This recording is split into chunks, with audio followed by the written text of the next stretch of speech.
بسم اللہ الرحمن الرحیم۔ السلام علیکم ورحمۃ اللہ۔ All in one test and games میں آپ کو خوش آمدید کہتا ہوں۔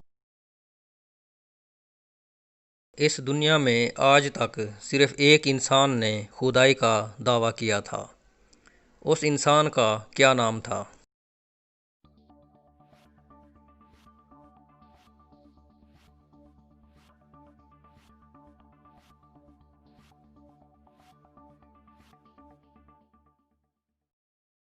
وہ بدبخت انسان جس نے خدائی دعویٰ کیا تھا حضرت موسیٰ علیہ السلام کے زمانے میں فرعون تھا، اور اس کا نام منفتح نامی فرعون ہے۔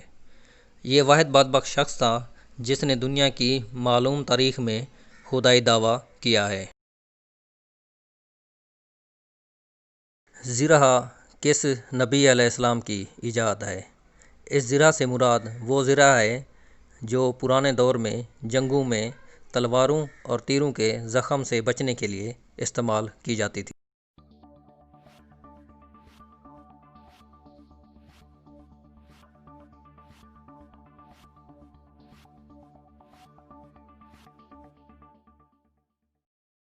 زرہ حضرت داؤد علیہ السلام کی ایجاد ہے۔ یہ فن آپ کو اللہ تعالیٰ نے سکھایا تھا۔ آپ علیہ السلام کا ایک معجزہ ہے کہ جب لوہا آپ کے ہاتھ میں آتا تو وہ نرم ہو جاتا، پھر آپ اس کو جس طرح چاہتے موڑ لیتے اور زرہ بناتے۔ آپ علیہ السلام وقت کے بادشاہ تھے، لیکن اپنا اور اپنے بچوں گھر والوں کا پیٹ پالنے کے لیے محنت سے زرہ بناتے، اس کو بیچتے، پھر اپنے گھر کا گزارا کرتے۔ فن کتابت کس نبی علیہ السلام کی ایجاد ہے؟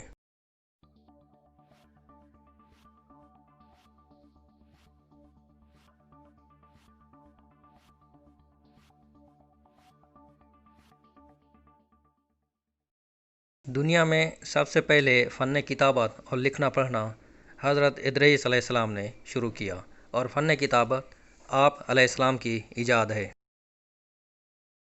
مقام کلیمی کس نبی علیہ السلام کو عطا ہوا؟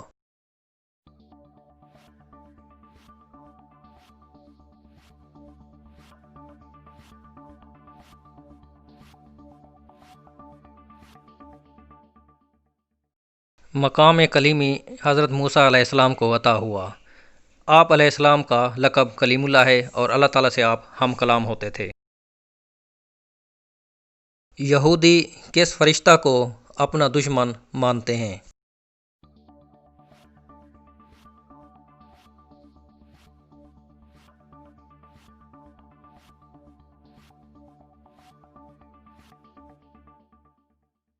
یہودی حضرت جبرائیل علیہ السلام کو اپنا دشمن مانتے ہیں۔ جنات اور ہوائیں کس نبی علیہ السلام کے تابع تھیں؟